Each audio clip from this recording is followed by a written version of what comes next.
Ce que je vais faire comme présentation aujourd'hui, je vais essayer de mettre en contexte pourquoi exactement on se retrouve aujourd'hui confronté avec un gouvernement résolument déterminé à privatiser graduellement le secteur de l'électricité, non pas Hydro-Québec, mais le secteur de l'électricité, ce qui correspond en fait à une déréglementation à petit feu, mais destinée à être accélérée. Et comment, en fait, la transition énergétique, qui était supposée être la pièce principale au menu, a été travestie en un prétexte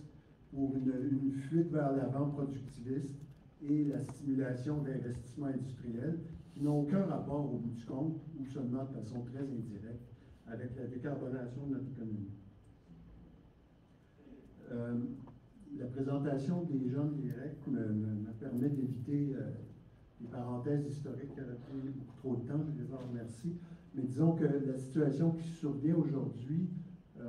se présente après un quart de siècle, presque 25 ans, pendant lequel la mission d'Hydro-Québec a été travestie progressivement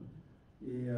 réduite et de plus en plus à un rôle qui était mis au service de la réintroduction du privé dans le secteur électrique québécois. Un rôle essentiellement qui constituait à servir de courroie de transmission financière à même les tarifs de la connectivité pour assurer cette participation privée-là sans risque. Donc, ma présentation va se faire en 3 parties. D'abord, je vais essayer de ramasser un peu une caractérisation des enjeux économiques liés à la carbonation. C'est important, je vais y aller assez rapidement, parce qu'il faut cette mise en contexte-là pour comprendre comment les fausses prémices des promoteurs de la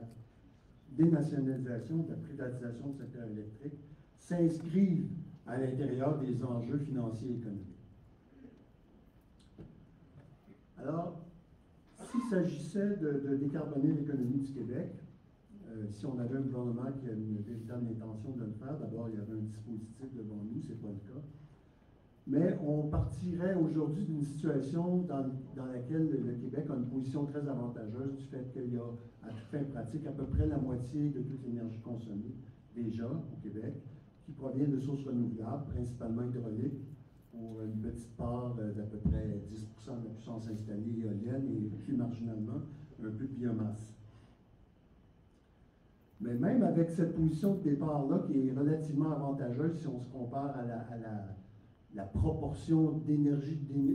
de sources fossiles qui est consommée dans la plupart des économies développées, remplacer nos énergies fossiles, c'est un très gros défi en termes de planification, non seulement d'un point de vue financier économique, mais aussi de remplacement des infrastructures ou des équipements. Remplacer les énergies fossiles au Québec, bien, ça voudrait dire, à terme, peut-être pas de doubler la disponibilité d'électricité au Québec. Aujourd'hui, disons, en 2023, le Québec consomme annuellement au total à peu près 180 TWh, des milliards de kilowattheures, 180 TWh d'électricité sur une base annuelle. On n'aurait pas besoin de doubler complètement cette disponibilité-là. Je dis disponibilité parce que j'aime mieux dire ça que capacité de production. On peut tirer un bien meilleur usage, faire une bonne partie du chemin par des économies d'énergie. Donc, ça impliquerait aussi la remise en disponibilité d'une certaine quantité d'électricité dont on dispose déjà. Mais je pense qu'on pourrait, d'abord, il y a des secteurs d'activité, notamment le secteur industriel, dont à peu près 20 à 25 % de la consommation d'énergie fossile n'est pas électrifiable, soit parce que c'est des procédés qui ne sont pas électrifiables, soit encore parce que c'est à la marge une partie de gaz naturel ou d'énergie fossile consommée pour des usages non énergétiques dans l'industrie pétrochimique ou autre. Mais donc, on pourrait faire cette transition-là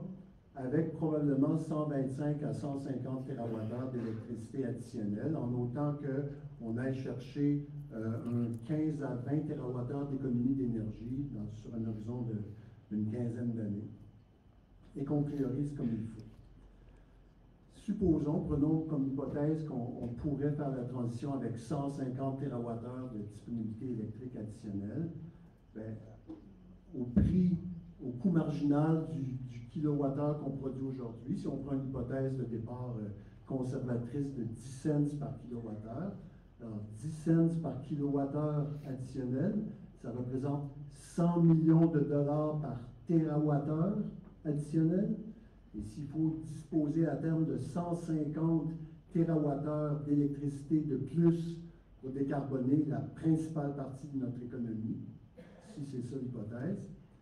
ça voudrait dire à peu près 15 milliards de dollars de dépenses additionnelles récurrentes sur une base annuelle, juste pour les approvisionnements additionnels, à un prix de 10 cents de kilowattheure. Alors, 150 milliards de dollars, ben, ça correspond aussi à peu près au plan d'action qui est présenté par Hydro-Québec, qui implique, lui, essentiellement, avec la production additionnelle, une part d'économie d'énergie de faire peut-être 40% du chemin, c'est-à-dire 60 TWh de disponibilité additionnelle sur un horizon de 15 ans. Mais ces investissements-là liés au plan d'action d'Hydro-Québec à l'horizon 2035, qui totaliserait entre 170 et 180 milliards de dollars, ça impliquerait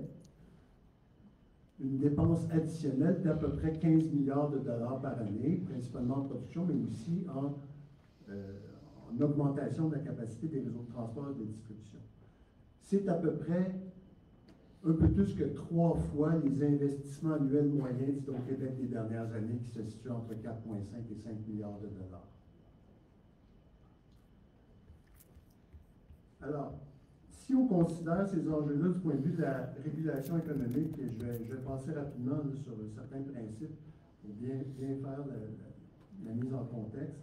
D'abord, la régulation économique, je dis parfois de façon un peu réductrice, mais tout de même réaliste, c'est un peu comme le département des soins palliatifs là, du capitalisme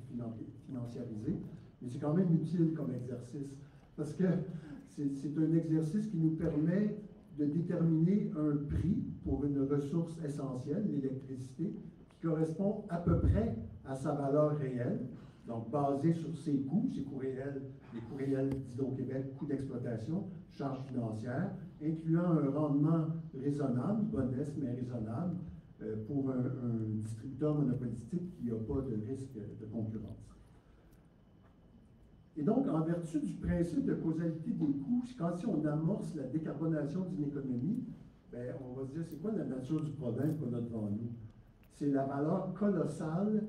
des externalités environnementales, sociales et économiques qui résultent de l'usage des énergies fossiles, ici et partout dans la planète. Et donc, si on respectait le principe cardinal de la régulation économique, le principe de la causalité des coûts,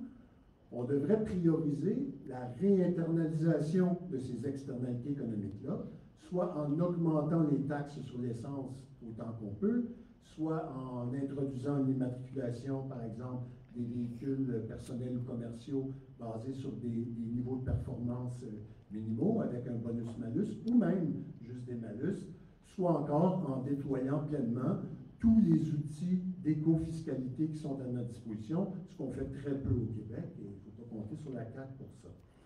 Vous le savez, la CAQ est un gouvernement non seulement productiviste, qu'on pourrait qualifier de croissanciste, très orthodoxe aussi dans son approche économique, libertarien à la limite et complètement allergique à toute mesure contraignante. Alors, l'approche de la CAQ, comme celle des gouvernements de droite de la plupart des pays industrialisés, consiste à offrir plein d'incitatifs pour stimuler la conversion vers l'électricité et ne jamais imposer de mesures coercitives ou contraignantes pour nous assurer nos résultats. Comme il n'y aura pas de réinternalisation de coûts dans le prix des produits pétroliers, bien, ce qui va se passer, c'est qu'au contraire, on va rajouter beaucoup de coûts à la charge du secteur électrique. Alors, plutôt que de disqualifier l'usage des produits pétroliers en augmentant leur prix et donc leur force concurrentielle, en diminuant leur force concurrentielle, ben, on va augmenter les prix de l'électricité, ce qui est complètement absurde et contradictoire avec le principe de causalité des coûts, au détriment de sa propre compétitivité face aux énergies moins propres. Mais même si on voulait déployer tous les moyens fiscaux dont on dispose pour réinternaliser le coût des produits pétroliers, ça ne suffirait pas, évidemment, à couvrir l'énorme investissement qu'il va falloir faire dans le secteur électrique, d'autant plus qu'il y a des limites socio-économiques à ça,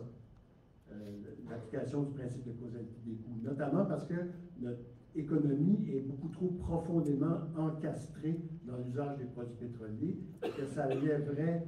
des barrières d'un point de vue social et économique et des réactions légitimes de type gilet jaune, comme on a pu voir en Europe. L'autre raison aussi, c'est que pourquoi l'application stricte du principe de causalité des coûts est impossible, c'est qu'il y a en réalité une répartition très inégale des coûts évités qui peuvent se traduire en bénéfices, les coûts évités de la réduction de l'usage des produits énergétiques. Je vais vous donner un exemple. Secteur résidentiel, un ménage bien nanti qui habite en banlieue, qui a 2 ou 3 véhicules à moteur à essence stationnés devant la porte, évidemment, s'il y a les moyens financiers de changer ces véhicules pour des véhicules électriques, bien, son coût variable en carburant va être divisé par 8 s'il y a la possibilité de recharger à domicile. Et donc, pour ce ménage-là bien nanti, il y a un coût évité potentiel, donc un bénéfice à aller chercher d'abandonner l'usage des produits pétroliers qui est important. À l'opposé, un ménage locataire à revenu modeste qui habite dans un milieu urbain, qui n'utilise pas de véhicule à moteur, qui n'a pas de véhicule tout court, qui utilise les transports en commun, bien lui, il n'a pas de potentiel de coût évité, de réduction de ses dépenses en pétrole, parce qu'il n'y en a presque pas, ce ménage-là. Et au contraire, il va certainement être durement mis à contribution par l'augmentation de sa facture d'électricité, du fait qu'on va aller chercher, via des investissements fort coûteux dans le secteur électrique, toute la ponction financière qui va être requise par la décarbonation, si jamais elle se produit. Et donc, l'ampleur des dépenses qui vont être requises pour mener la décarbonation, si jamais on a un gouvernement dont c'est l'intention, ce dont je doute, en tout cas pas avec le gouvernement actuel, mais c'est nécessairement un passage obligé, c'est une urgence planétaire. Alors, cette décarbonation-là, si on la fait seulement en mettant à la charge du secteur électrique tous les investissements additionnels et tous les coûts additionnels à récupérer via les tarifs de la collectivité, on risque de créer une très forte pression financière sur les ressources disponibles, celles des ménages, celles des PME, de tous les clients d'Hydro-Québec, sans aucune garantie en contrepartie qu'on va effectivement diminuer notre usage des produits pétroliers ou du gaz naturel. Et donc, ça me mène à la conclusion de cette première partie. Si on n'a pas un dispositif sur la table, un échéancier avec des objectifs contraignants, un mécanisme de suivi, un mécanisme de reddition de compte, avec aux 2 ans, 4 ans, 6 ans, 8 ans, une confirmation de la diminution de l'usage des produits pétroliers, des énergies fossiles, pétrole ou gaz, dans notre économie, mais on n'a pas de justification pour l'augmentation des investissements en contrepartie. Parce que si on engage les investissements colossaux qui sont envisagés dans le plan d'action d'Hydro-Québec, Horizon 2035, sans réduire au moins dans des proportions équivalentes nos dépenses en produits pétroliers, on va juste drainer une plus grande proportion de la richesse existante, du budget des ménages, de la capacité de dépenser des PME, et donc on va se diriger vers un appauvrissement graduel de l'économie intérieure, de la capacité des ménages, des PME, de supporter le niveau et la diversité d'activités économiques qui sont notre tissu social économique. Donc, il y a un très grand risque financier lié à cette fuite en avant-là qui consiste à tout miser sur l'augmentation des investissements sans aucune garantie de résultat quant à la réduction des produits pétroliers. En fait, je dirais même que c'est un risque sans précédent d'un point de vue financier dans l'histoire du Québec, à tel point que la transition énergétique est un projet financièrement lourd et engageant. Donc, cette mise en contexte-là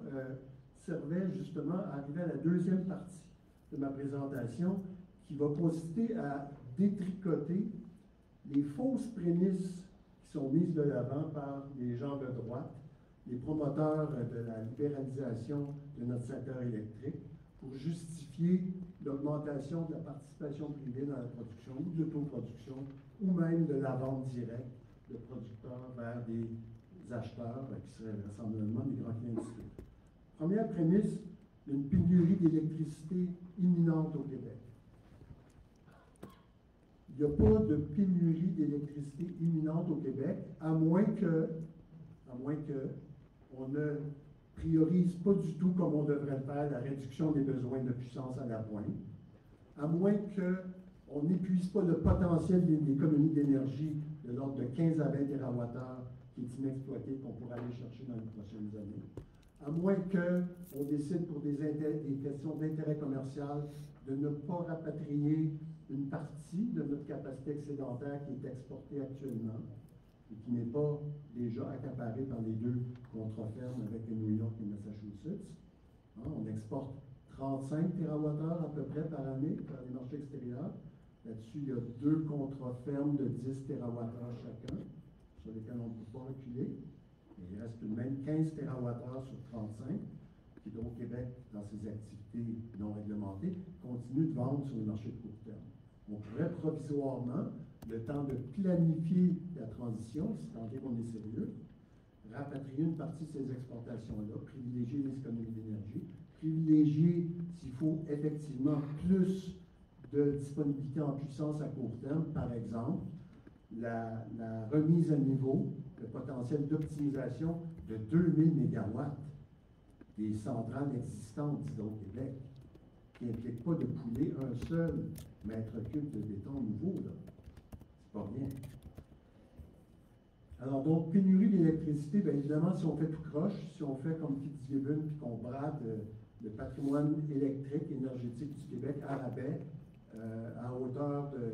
Ils nous ont annoncé 1000 MW l'automne dernier, mais en fait, on va constater dans les mois qui viennent que Fitzgibbon a bradé à hauteur de 2500 MW de l'électricité au-delà de la marge de manœuvre disponible pour Hydro-Québec, au-delà de la marge de manœuvre de la capacité des réseaux dans certaines régions. Et ces 2500 MW-là que le ministre Fitzgibbon a offert à 5 cents le kilowattheure, au prix du tarif L, à des investisseurs industriels, ça va correspondre à peu près 19 TWh de consommation additionnelle. Et vu qu'on va devoir collectivement, par l'entremise d'Hydro-Québec Distribution, acquérir des approvisionnements additionnels au double de ce prix-là, soit 10 cents le kilowattheure et davantage, ça va se traduire par un déficit des revenus générés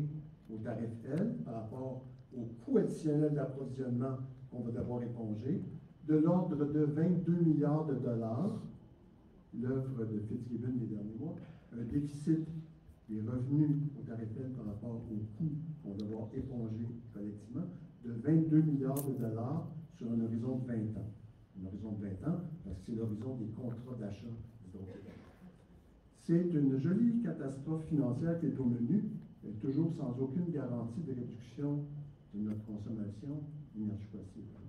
C'était ça l'idée de départ. Deuxième prémisse, l'incapacité d'Hydro-Québec de fournir toutes les demandes de nouveaux raccordements, 30 000 MW de nouvelles demandes empilées sur le bureau du ministre Fitzgibbon, démontre les limites du monopole. Non. S'il y a 30 000 MW de demandes pour des nouveaux raccordements empilés sur le bureau du ministre, c'est parce qu'on a offert notre énergie à la moitié de ce qu'elle va nous coûter. Ce qui est complètement inconséquent d'un point de vue d'administration publique. Deuxièmement, 30 000 MW, il faut mettre ça en perspective, 30 000 MW utilisés par des grands clients industriels avec un facteur d'utilisation de 85 %, ça correspondrait à 225 TWh de consommation annuelle par année. une fois et quart la consommation actuelle de tout le Québec. Évidemment, si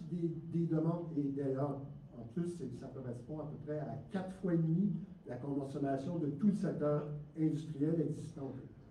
Évidemment, s'il y avait une avalanche de demandes dans de telles proportions sur le bureau du ministre de n'importe quel État industrialisé, et quelle que soit la structure de marché,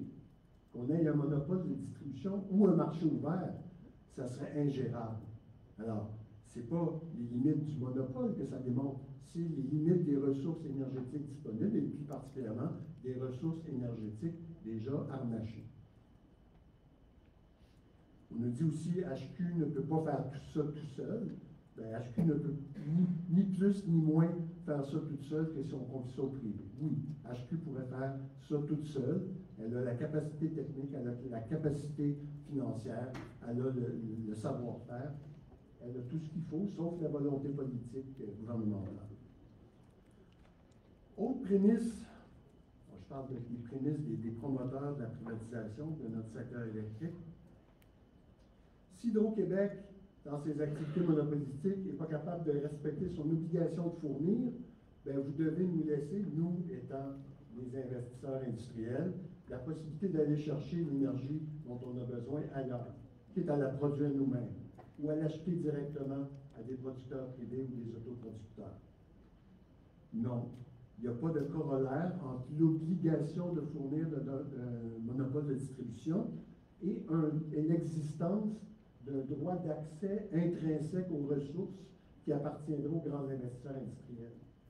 Dans n'importe quel État industrialisé, le gouvernement devrait faire des arbitrages dans l'allocation des ressources, dans la priorisation des investissements, et ces arbitrages-là deviennent de plus en plus complexes et importants et portent de plus en plus en conséquence au fur et à mesure que la pression exercée sur l'accès aux ressources s'accentue et que les ressources, notamment les ressources énergétiques, sont de plus en plus limitées, de plus en plus rares, de plus en plus précieuses, et que leur juste allocation revêt un caractère de plus en plus stratégique pour l'encadrement de nos économies, de notre économie. Autre prémisse, laisser les producteurs privés ou des nouveaux autoproducteurs, actuels ou à venir, produire eux-mêmes l'électricité, ça soulagerait le coût que devrait absorber la collectivité, le coût de la décarbonation, ça diminuerait le coût que devra assumer la collectivité via ses tarifs d'électricité. Mais ça repose sur la présomption qu'on peut se permettre de continuer aujourd'hui, à partir de 2024, de vendre à des grands clients industriels à la moitié du coût marginal de l'électricité additionnelle dont on va avoir besoin. Bien sûr qu'on ne pourra pas. Bien sûr qu'à partir de 2024, et même c'était déjà vrai il y a 1 an et demi,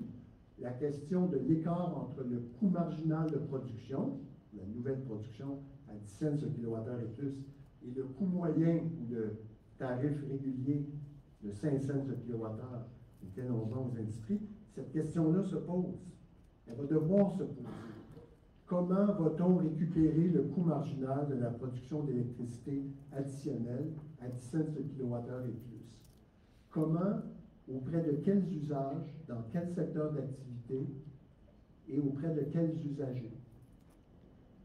Est-ce qu'un client institutionnel, centre de services scolaires, qui a encore un certain nombre d'écoles sous sa juridiction, qui chauffent au gaz naturel et au mazout, est-ce qu'on devrait lui facturer le coût marginal du prochain kilowattheure pour la décarbonation de ces établissements, ou on devrait le facturer au coût moyen, puis assumer collectivement, socialiser le déficit de revenus par rapport au coût? Une bonne question. Est-ce que c'est un usage existant ou un usage à venir? Est-ce que l'attribution au coût moyen de notre électricité plutôt que de la récupération du coût marginal sert à la décarbonation de notre économie existante ou pas du tout? Est-ce que Northvolt contribue à la décarbonation de notre économie existante? Non. Elle va peut-être contribuer indirectement, ici ou ailleurs, peut-être marginalement, à la décarbonation pour installer des batteries de gros calibre dans des véhicules surcalibrés, suréquipés, qui sont occupés pour la majorité des ménages au Québec comme ça. On nous dit aussi, donc, à partir du moment où il va falloir modifier les structures tarifaires pour récupérer de façon adéquate, dans les cas où ça doit être fait, le coût marginal de la production additionnelle, la réduction des coûts pour la collectivité, c'est une fausse question. La vraie question qui est centrale,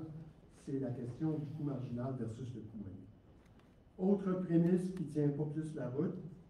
écoutez, on l'a vu dès que Hélène Barry, à un moment donné, l'automne dernier, sorti un article lors de l'annonce du projet TS Canada. Est-ce la dénationalisation du secteur de l'électricité? Alors là, ça a été la cohorte des représentants des intérêts industriels et de droite et s'est empressé de dire non, la vente directe puis l'autoproduction, ça va rester quelque chose de marginal. Ben,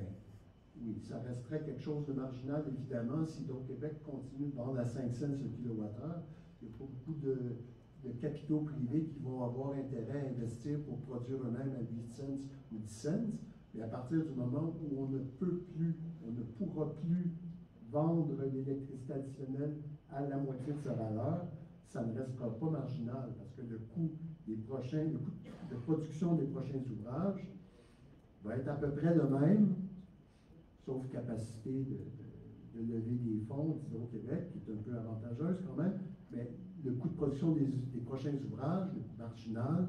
va être à peu près le même qu'il s'agisse de producteurs privés ou d'Hydro-Québec. Donc, si on laisse la possibilité à des producteurs privés d'investir et même de vendre directement à des grands clients, on ouvre la possibilité d'arbitrages commerciaux. Supposons que Rio Tinto va y faire un parc de 500 MW, un parc éolien, et qu'elle a besoin pour ses propres usages de ses propres industries, 200 MW en fait, elle pourrait garder la moitié plus ou moins de sa capacité additionnelle de production pour vendre de façon ponctuelle, en période de fort coût à la pointe hivernale, par exemple, à Hydro-Québec, ou même à un grand client industriel qui est un client interruptible, qui se fait rembourser 30 cents le kilowattheure pour l'énergie qu'il n'utilise pas, qui se fait rembourser 30 cents le kilowattheure d'Hydro-Québec, et qui serait peut-être intéressé, lui, à payer 15 cents le kilowattheure à Rio Tinto pour ne pas interrompre son procédé, puis empocher la moitié de la différence.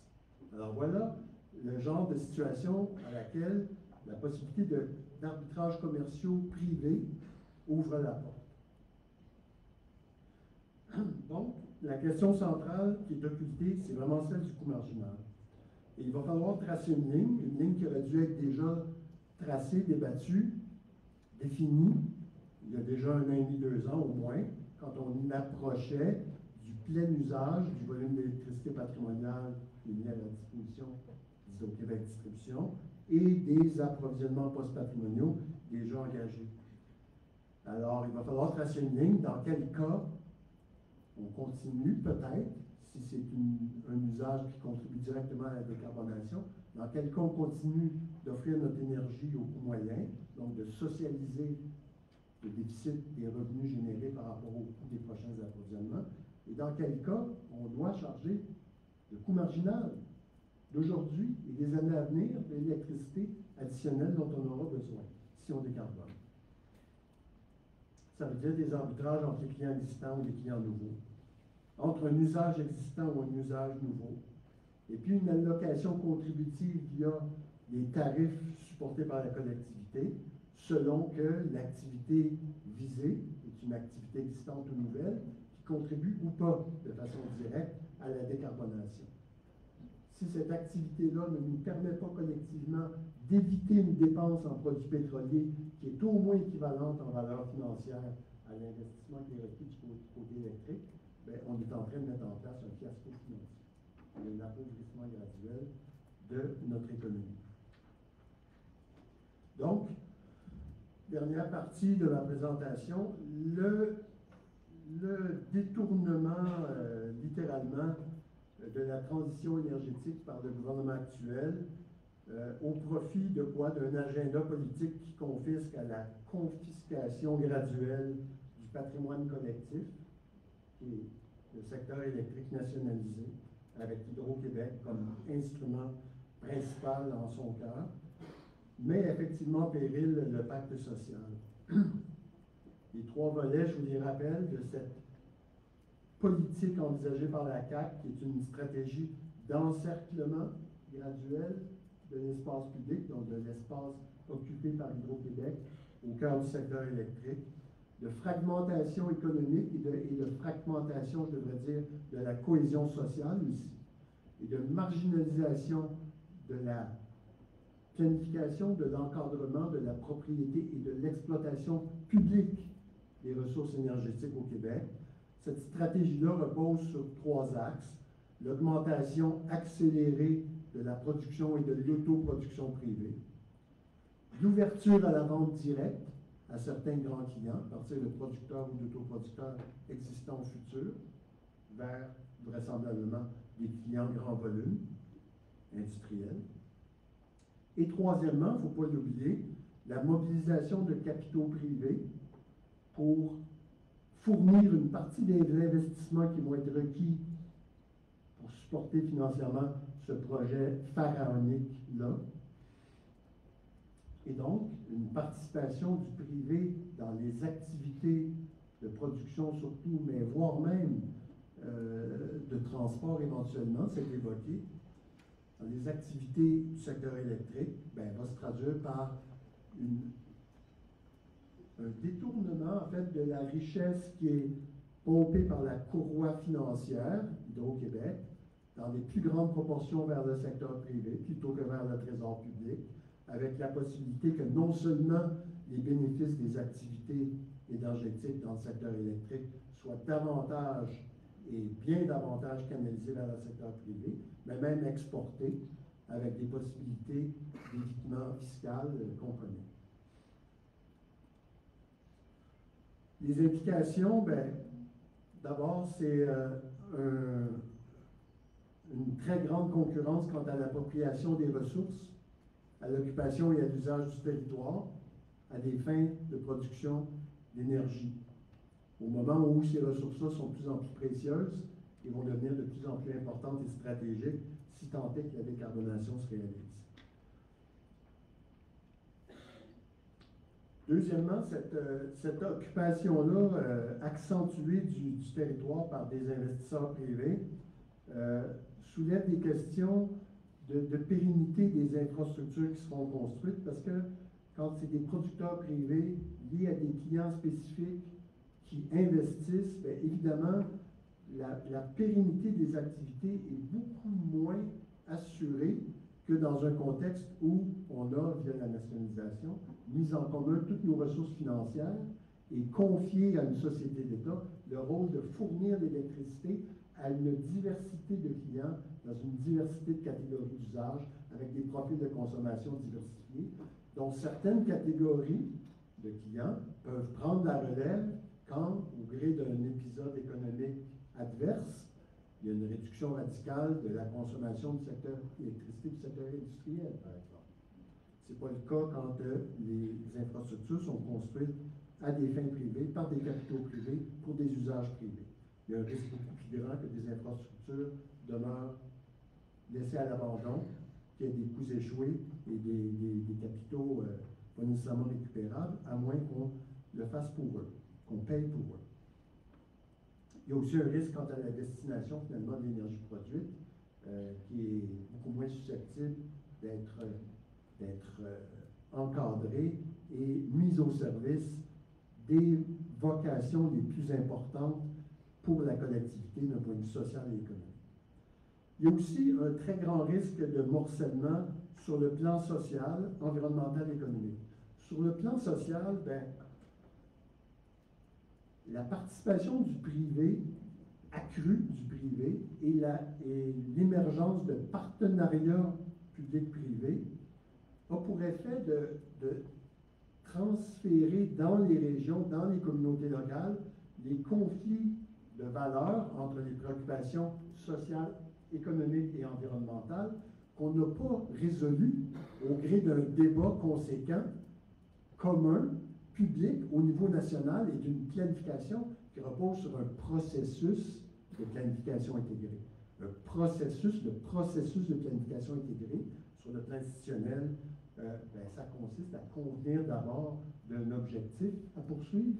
et, deuxièmement, d'identifier les meilleurs moyens ou la meilleure combinaison de moyens pour atteindre cet objectif. On n'a pas ces processus-là. Ils ont été, sinon court-circuités, compromis pour des motifs politiques depuis en fait, le dernier quart de siècle. Donc, risque de transfert des conflits de valeurs dans les communautés locales, dans les régions, désagrégation sociale, mais désagrégation aussi sur le plan économique. On passe d'un contexte où le développement de notre secteur électrique reposait sur la mise en commun de nos ressources financières et la rétribution, la remise des bénéfices de l'usufruit, en fait, de notre rente hydraulique, à une dynamique où ça sera de plus en plus dicté par la poursuite d'intérêts particuliers, d'intérêts spéculatifs. Notamment, là, je vais faire une parenthèse que j'espère pas trop longue sur les implications de l'approche que, là, je vais utiliser des mots durs, l'approche économique qui relève carrément d'une forme de proxénétisme social, qui consiste à réduire la notion d'acceptabilité sociale des projets au seul consentement de communautés locales. Évidemment, quand on prend la peine de créer a priori une communauté d'intérêt financier avec des communautés locales, des MRC, maintenant on a mis les banques autochtones, en les désignant comme des bénéficiaires du développement de projets privés, hein, c'est des prête-noms, on s'entend, Énergex ou Boralex n'a pas besoin des communautés locales, des MRC, des banques autochtones pour la planification, pour l'ingénierie, pour la levée de capitaux, pour la construction, ni pour l'exploitation des projets. Donc on les utilise comme prête-noms pour draper d'un vernis communautaire la délégation du développement énergétique à des intérêts particuliers, semi-privés, il y a des partenariats. Écoutez, il y a une préoccupation réelle qu'on ne peut pas pour autant tasser de développement régional dans le territoire du Québec, surtout dans les régions éloignées qui ont des traits, comme vous le savez, très faible densité de population, dans certains cas, fort taux de chômage, des besoins économiques, mais surtout des besoins de diversification économique. Est-ce qu'on va un jour sortir de la dynamique économique du Québec, de se remettre constamment à la merci d'une forme d'investissement qui est concentrée dans l'extraction des ressources et uniquement la première transformation? Est-ce qu'on va un jour sortir de ça? Mais si on voulait mettre un terme au risque d'intrusion et de mauvaises décisions pour des motifs politiques dans le développement du secteur énergétique, on pourrait très bien et facilement même concevoir que l'alimentation par la collectivité des besoins de développement économique des régions pourrait passer par la création d'un fonds national de développement régional, alimenté à hauteur de 10 ou 15% des bénéfices annuels d'Hydro-Québec. On parle de centaines de millions de dollars par année. Et les instances des communautés, qu'il s'agisse de la Fédération québécoise des municipalités, de l'UMQ, décideraient, qui sont capables de le faire, des critères de répartition, d'attribution de ces sommes-là, en fonction du revenu moyen, de la densité de population, du niveau d'activité économique des régions. Et là, il n'y aurait plus d'intrusion perpétuelle du politique à des fins de capital électoral, ni de perversion, finalement, du modèle de développement. J'arrive à la conclusion. Il y a aussi un risque, au-delà de la désagrégation sociale et économique. L'ouverture à la vente directe donnerait la possibilité à des grands investisseurs industriels de se laver les mains de se retirer de toute contribution financière par l'entremise des tarifs aux investissements colossaux qui vont être requis si on veut faire la décarbonation. C'est ça l'enjeu. Et j'espère que vous aurez bien compris à quel point le fait que l'enjeu du coût marginal de l'électricité à venir est au cœur des arbitrages, mais est aussi au cœur des motivations et des ambitions des investisseurs privés et de leur tentative de s'approprier non seulement les ressources, mais au meilleur prix l'usage des ressources, en dehors du cadre commun issu de la nationalisation. C'est ça les enjeux. Je vous remercie.